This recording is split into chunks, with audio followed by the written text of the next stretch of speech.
乜嘢係品格優點？如果有人問你，你嘅品格優點係乜嘢？你會唔會講到自己有咩品格優點呢？正向心理學入面提到6大美德、24種品格優點，而呢24個品格優點係根據以下嘅特質歸納出嚟嘅，包括係社會鼓勵嘅、有道德價值嘅、有助豐盛人生嘅，同埋可以突出個人獨特之處嘅。每個人擁有呢啲品格優點嘅程度都會唔同，例如有啲人可能會勇敢啲，而有啲人又會幽默啲。6大美德24種品格優點包括：第一類，智慧與知識，包括好奇心、判斷力同開明嘅思想，愛好學習、洞察力、創造力。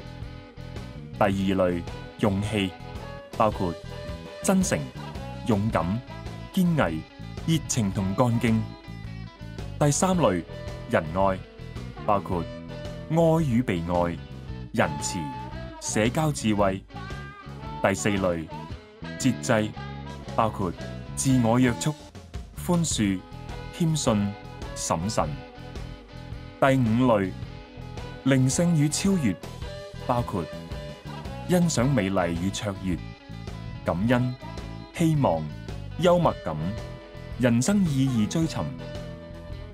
第六類，公義，包括公平、領導能力、團體精神。當你能夠更深入了解自己嘅品格優點，就會有助你發揮自己嘅專長，締造更有意義同美好嘅生活。